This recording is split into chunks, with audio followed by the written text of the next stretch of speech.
नमस्कार, सुबह के 10 बजने को है, वक्त हो चला है अपना बिहार का। मैं हूं शुभे मिश्रा आपके साथ और बुलेटिन की शुरुआत करेंगे सबसे पहले सियासी खबर के साथ।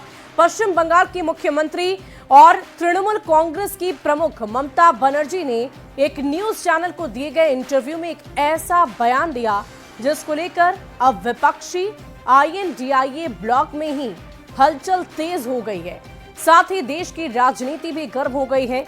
दरअसल ममता बनर्जी ने विपक्षी गठबंधन के कामकाज के तरीके पर असंतोष व्यक्त करते हुए ये संकेत दिया है कि अगर मौका मिला तो वो इंडी अलायंस का नेतृत्व करने को तैयार है। ममता बनर्जी ने ये कहा है कि वो गठबंधन का नेतृत्व करने और पश्चिम बंगाल के मुख्यमंत्री के रूप में अपनी भूमिका जारी रखने की जिम्मेदारी संभालने में सक्षम है। ममता बनर्जी का ये बयान हरियाणा और फिर महाराष्ट्र में कांग्रेस की करारी हार के बाद आया है, क्योंकि कांग्रेस ही लगभग पूरे गठबंधन को लीड कर रही है और अब ममता बनर्जी बयान देकर इंडी गठबंधन के भीतर एक नई बहस उन्होंने छेड़ दी है। बढ़ते हैं आगे, अब आपको ये भी बता देते हैं और ये भी आप जान लीजिए कि दीदी की दावेदारी पर गठबंधनों के नेताओं की क्या राय है।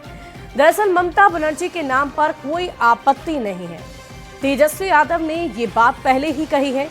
तेजस्वी यादव ने कहा है कि ममता के नेतृत्व का फैसला सामूहिक रूप से लिया होगा।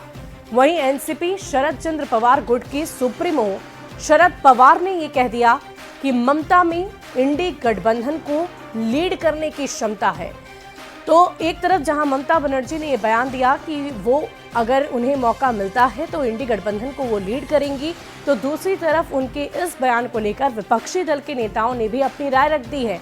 उन्होंने कहा है कि ममता ने लोगों को ऐसा खड़ा किया, ऐसा करने का अधिकार उनको है। उन्होंने साफ शब्दों में कहा कि ममता ने लोगों को खड़ा किया है और ऐसा कहने का अधिकार भी ममता बनर्जी को है। शरद पवार की बेटी सुप्रिया सूले ने ये कहा कि ममता बनर्जी इंडी गठबंधन का अभिन्न अंग है। वो भारत की सबसे बड़ी नेताओं में से एक है।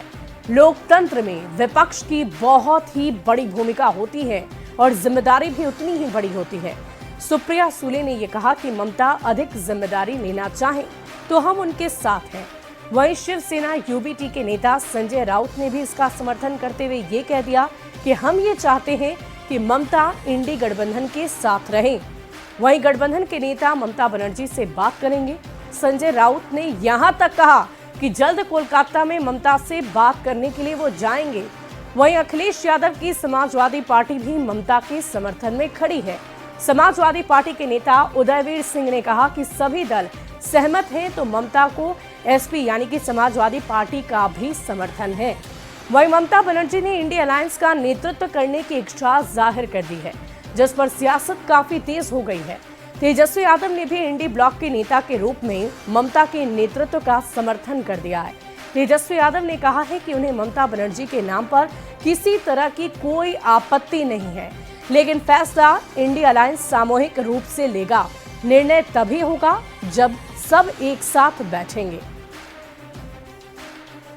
ये तो सब लोगों को मिलजुल के फैसला लेना है और जो सबकी राय बनेगी उसमें हम लोगों को किसी के नाम पे कोई अभी विचार नहीं किया है, लेकिन जब ये निर्णय होगा सब लोग बैठेंगे तभी हो सकता है। वहीं इंडिया अलायंस में ममता बनर्जी के नेतृत्व को तेजस्वी यादव के समर्थन के बाद बिहार की सियासत गर्म हो गई है। तेजस्वी के बयान पर एनडीए नेताओं ने चुटकी ली है तो कांग्रेस ने तल्ख तेवर दिखा दिए हैं। यादव जी, इंडी गठबंधन का नेतृत्वकर्ता कौन होगा?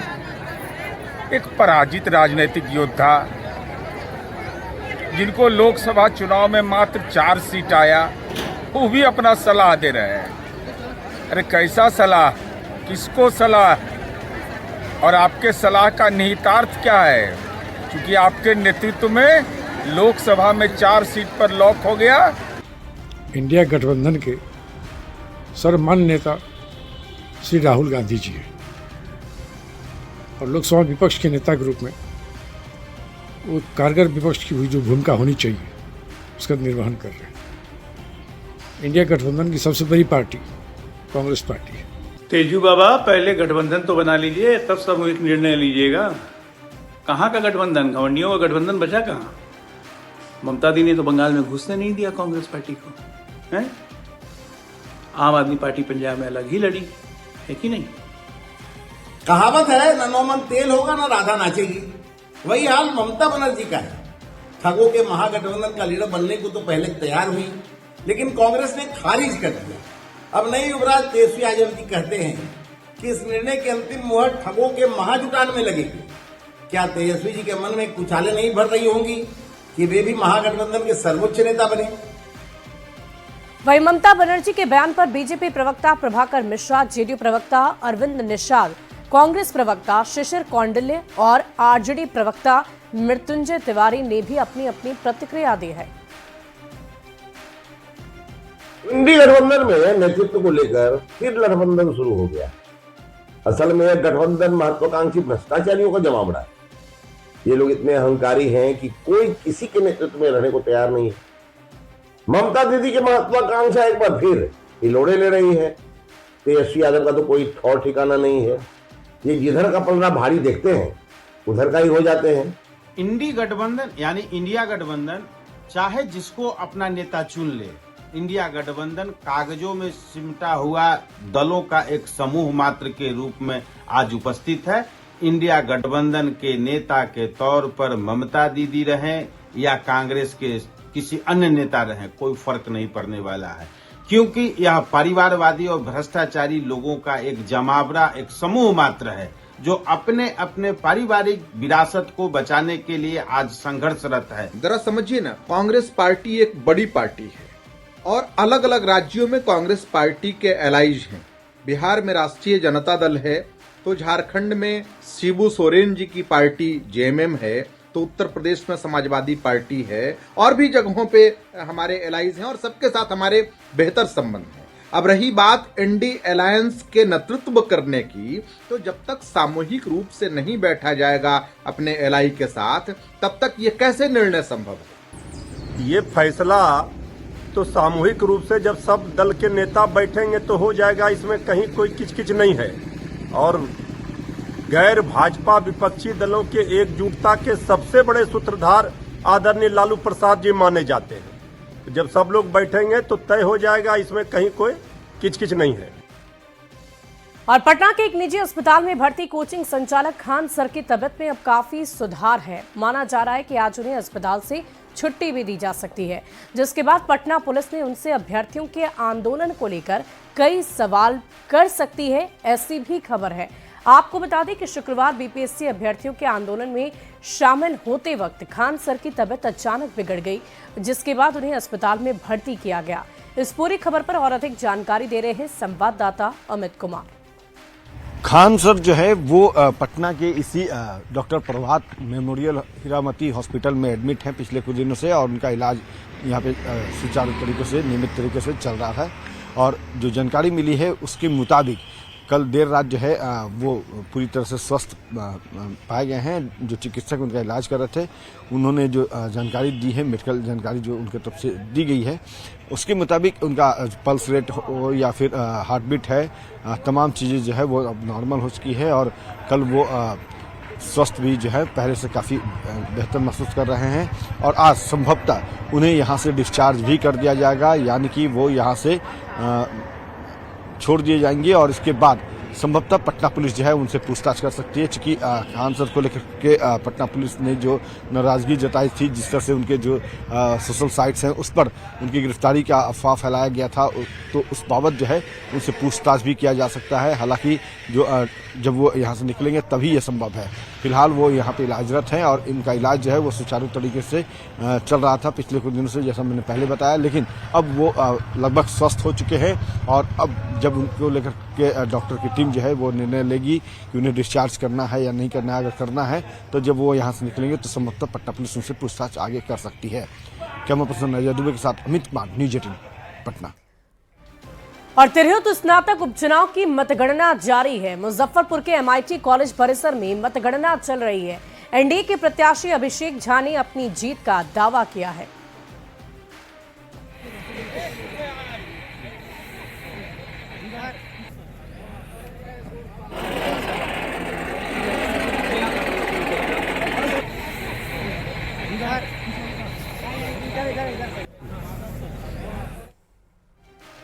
और इधर तिरहुत स्नातक उपचुनाव में निर्दलीय प्रत्याशी शिक्षक नेता बंशीधर ब्रजवासी ने भी अपनी जीत का दावा कर दिया है। उन्होंने कहा है कि उम्मीदों का सूरज उगेगा, संघर्ष का दीपक जलेगा।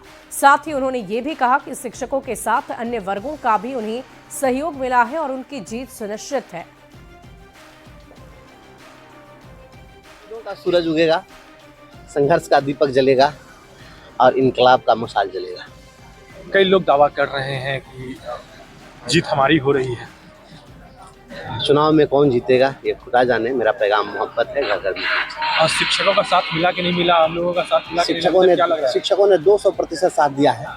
200% इसलिए कि 100% खुद और जो जितने शिक्षक थे कम से कम उतना और उन्होंने जोड़ा है। 200%। बढ़ते आगे, बीपीएससी की 13 दिसंबर को होने वाली 17वीं परीक्षा में गड़बड़ी की आशंका को लेकर ईओयू ने अलर्ट जारी कर दिया है। ईओयू के आधिकारिक सूत्रों से मिली जानकारी के अनुसार ईओयू ने इस परीक्षा को लेकर सभी जिले में पुलिस अधीक्षक को सतर्क रहने की अपील की है और सभी आपराधिक तत्वों पर नजर रखने के निर्देश दिए हैं। ईओयू ने अभ्यर्थियों से अफवाहों से बचने की अपील की और सेटिंग कराने वाले फोन कॉल आने पर तुरंत ईओयू को इसकी जानकारी दी गई। और अधिक जानकारी दे रहे हैं संवाददाता अमित कुमार। बिहार लोक सेवा आयोग यानी कि बीपीएससी के द्वारा जो है 17वीं पीटी की परीक्षा जो है वो आयोजित की गई है और इस परीक्षा में गड़बड़ी की आशंका को लेकर के आर्थिक अपराधिकारी ने जो है वो सतर्कता बढ़ाने को लेकर के अनुरोध किया है बीपीएससी से। और बताते ये चले कि बीपीएससी जो 17वीं पीटी की परीक्षा है वो 13 दिसंबर को होने वाली है, उसके बीपीएससी की तरफ से जो आयोजित की गई है। और इसी को देखते हुए आर्थिक अपराधिकारी ने यानी कि ईओयू ने अलर्ट जारी किया है और इसको लेकर के सभी जिलों में पुलिस अधीक्षक को सतर्कता बढ़ाने और ऐसे आपराधिक तत्वों पर नजर रखने का निर्देश दिया है। जल्द ही इस संबंध में ईओयू के स्तर से विस्तृत एडवाइजरी जो है वो जारी की जाएगी। सूत्रों के अनुसार बीपीएससी परीक्षा को लेकर के कुछ साइबर अपराधी और सॉल्वर गैंग से जुड़े लोग जो हैं वो एक्टिव हो गए हैं और पेपर लीक का दावा कर अभ्यर्थियों से पैसा ऐंठने के फिराक में हैं। ईओयू ने अभ्यर्थियों से ऐसे अफवाहों और कॉल से बचने की अपील करते हुए कहा है कि उन्हें अगर कोई फ़ोन करे, सेटिंग करने की बात करता है तो उस नंबर को की जानकारी तुरंत जो है ईओयू को दें। जांच एजेंसी को कुछ ऐसे अभ्यर्थियों से मिले हैं जो जानकारी उसके मुताबिक जिन्हें सेटिंग का लालच दिया गया है। इन अभ्यर्थियों से यह जानकारी ली जा रही है कि सेटरों ने इन्हें क्या निर्देश दिया था और किस माध्यम से पैसे का पेमेंट करने की बात कही है। इस मामले में अब तक पटना में कई स्थानों पर जांच की गई है। सकते हैं कि एक बार फिर से बीपीएससी द्वारा आयोजित जो परीक्षा है पीटी की उसमें गड़बड़ी करने की, उसे के पेपर लीक करने का जो है वो दावा किया जा रहा है और उसका खेल कहीं न कहीं बड़े स्केल पे होने की आशंका जो है वो ईओयू को पता चला है। और इसी को देखते हुए ये कह सकते हैं कि एडवाइजरी जो है वो जारी किया गया है, अलर्ट जो है वो जारी किया गया है। बहरहाल देखना होगा कि इस आशंका के बाद बीपीएससी जो है वो किस तरह से इस परीक्षा को निष्पक्ष और कह सकते हैं कि कदाचार मुक्त कराने में कामयाब रहता है या इस परीक्षा में भी पेपर माफिया जो है सॉल्वर गैंग के लोग जो हैं वो अपनी धमक दर्ज कराते हैं। कैमरा पर्सन अजय दुबे के साथ अमित कुमार, न्यूज 18। और बड़ी खबर दानापुर से है, जहां जगत नारायण कॉलेज परिसर में एक छात्रा के साथ छेड़खानी की घटना सामने आ गई है। इतना ही नहीं, छेड़खानी की शिकायत पर जब छात्रा के घर के लोग आरोपियों से बातचीत करने के लिए पहुंचे तो आरोपियों ने पीड़ित के भाई की पिटाई कर दी। कॉलेज परिसर में करीब 15 युवकों ने छेड़खानी की थी, जिसमें कॉलेज के भी 4 छात्र शामिल थे। इस पूरे मामले में शिकायत दर्ज कराने के बाद पुलिस तहकीकात में जुटी हुई है। कभी कुछ पीछे से पिन मारता था तो छेड़ा उस दिन, तो हम गए ऑफिस में तो मैम नहीं थे। फिर दूसरे दिन हम आ रहे थे कॉलेज तो कहने लगा कि इस लड़की का पैर ज़्यादा बढ़ गया है, इसका पैरवा को काटना पड़ेगा। तो हम प्रिंसिपल के पास गए, प्रिंसिपल नहीं थी, 3-4 मैम थी वहाँ पे, एक काम करने वाली दामा भी थी। तो हम बोले तो वो लोग सर लोग बाहर निकले, बोले कौन है, तो वो लड़का लोग भाग चुका था वहाँ से। तो जैसे ही पापा भाई वहाँ पहुँचे तो लोग तैयारी में था कि मारा जाएगा इसको। वो पापा हमारे बात ही कर रहे हैं कि तुम लोग ऐसा क्यों करते हो, तुम भी पढ़ने आए, ये भी पढ़ने आए, ऐसा क्यों कर रहे हो तुम लोग। उतने में पीछे से ही बोलने मेरे भाई बहन को छेड़खानी किया था, उसी में गए थे, वो लोग तैयारी में पूरा था। हम लोग कुछ लिए के नहीं गए थे, उन लोग सब डंटा उंटा रड उड लिया हुआ था, उसी से मारा है। आरोप लगाया है कि उनके साथ एक व्यक्ति ने छेड़खानी की है और इसकी पुलिस ने पुष्टि भी कर ली है और उनके आवेदन के आलोक में एफआईआर दर्ज कर ली गई है और संबंधित जो व्यक्ति है उसने उनके भाई के साथ भी मारपीट की है और उसको जेल ले जाएगा। और दरभंगा में टिकट कलेक्टर के साथ कुछ लोगों ने जमकर मारपीट की है। घटना लेहरिया सराय स्टेशन के प्लेटफॉर्म की बताई जा रही है। टीसी पंकज प्रकाश ने सामने से आ रहे कुछ लोगों से टिकट की मांग की थी, जिस पर पहले तो उन लोगों ने खुद को पुलिस बताया और फिर बदतमीजी शुरू कर दी। इसी दौरान टिकट चेकर के साथ जमकर मारपीट करने लगी, जिसका वीडियो भी सामने आया है। इस पूरे मामले में एक युवती सहित 2 लोगों को हिरासत में लिया गया है। युवती पुलिस विभाग की विधि शाखा में पदस्थापित बताई जा रही है। ये सभी लोग भागलपुर जयनगर इंटरसिटी ट्रेन से उतरे थे। पकड़ो ना जी, जब आदमी पकड़ो इसको,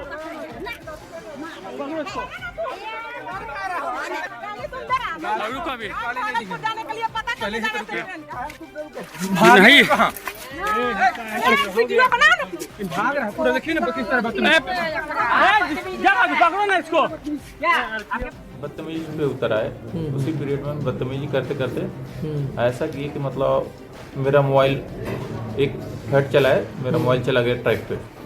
जब उनको रोका गया तो वो नहीं रुके और आगे बढ़े, फिर मतलब 2-4 मुक्का मार दिए। उसी बीच में मेरा EFT ट्रैक पे चला गया। ट्रैक पे गया, ये आइडिया नहीं है मुझको, और ID कार्ड को तोड़ करके बिक दिए। और 3T कार्ड था जो चेक करने का मेरा अधिकार पत्र होता है, उसको भी कहाँ गया पता नहीं। और अगली खबर जमुई से है, जहां के चकाई चेकपोस्ट पर उत्पाद विभाग ने 2 ट्रैक्टर पर लदे 83 गैलन स्पिरिट बरामद कर लिया है।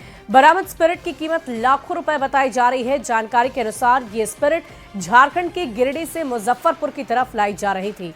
कार्रवाई के दौरान पुलिस ने 2 तस्कर को भी गिरफ्तार कर लिया है। 2 ट्रैक्टर पर पुआल के नीचे छिपाकर स्पिरिट ले जाई जा रही थी। उत्पाद अधीक्षक के अनुसार शराब तस्कर इस स्पिरिट का उपयोग शराब बनाने के लिए करने वाले थे। और जिसमें करीब 83 जर्किंग है, करीब प्रत्येक जर्किंग में 40 लीटर है। ये सुसब टाइप का चीज़ बरामद हुआ है। ये कुल जो है 3320 लीटर स्पिरिट नुमा पदार्थ बरामद हुआ है। और ये जो है इसकी छानबीन जारी है। तो 2 व्यक्ति पकड़े गए हैं, ये मुजफ्फरपुर जिला के हैं।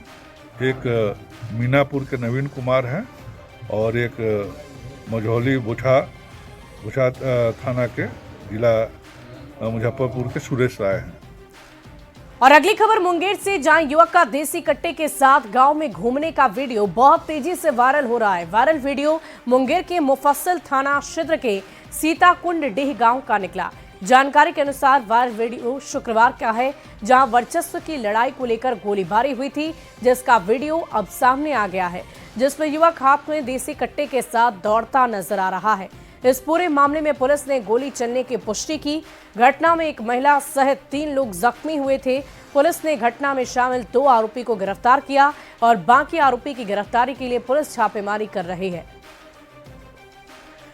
बढ़ते आगे, अगली खबर भागलपुर से है, जहां विशेष केंद्रीय कारा के कर्मियों ने जेल अधीक्षक राजीव कुमार झा पर जेल के उपाधीक्षक सहित कुल 36 कर्मियों ने गंभीर आरोप लगाए, जिसको लेकर मुख्यमंत्री, संयुक्त सचिव, गृह कारा विभाग, मानवाधिकार आयोग सहित जिला अधिकारी को पत्र लिखकर जेल अधीक्षक के खिलाफ कार्रवाई की मांग की। सभी ने जेल अधीक्षक पर कार्यालय में अमर्यादित भाषा का प्रयोग करने और निलंबन का भय दिखाने का आरोप लगाया। जेल अधीक्षक ने इन आरोपों को बेबुनियाद बता दिया है। और अधिक जानकारी दे रहे हैं संवाददाता आशीष रंजन। विशेष केंद्रीय कारा के जेल अधीक्षक राजीव कुमार झा पर कई गंभीर आरोप जो है जेल के जो है कर्मचारियों के द्वारा लगाया गया है। 3 उपाधीक्षक के साथ कक्षपाल सहित 36 कर्मियों ने कई गंभीर आरोप जो है जेल अधीक्षक पर लगाए हैं, जिसको लेकर जो है पत्र जो है मुख्यमंत्री से लेकर जिलाधिकारी तक को भेजा गया है और वरीय अधिकारियों को भी पत्र भेजा गया है, जिसमें कई गंभीर आरोप जो है जेल अधीक्षक पर लगाए गए हैं और उसकी जांच जो है लगातार की जा रही है। जब जेल अधीक्षक से हमने इस पर बात करनी चाहिए तो उन्होंने कहा कि जो विभागीय जांच है वो की जा रही है और उस पर वो कुछ नहीं कर सकते। वहीं एक कक्षपाल जो है उसे निलंबित कर दिया गया है और जांच की जा रही है, लेकिन इस मामले पर जो है कोई कुछ बोलने को तैयार नहीं है। जबकि विशेष केंद्रीय कारा में जो है बिहार के कई कुख्यात अपराधियों के साथ साथ राज्य के बाहर के भी अपराधी इस जेल में बंद रहते हैं और जिस तरह के गंभीर आरोप लगाए गए हैं, अगर उस पर जांच कर जल्द कार्रवाई नहीं की गई तो एक बड़ा सवाल खड़ा होता है जेल प्रशासन के लिए और वरीय अधिकारियों के लिए। अब देखने वाली बात है कि जांच के बाद किस तरह का कार्रवाई यहाँ पर हो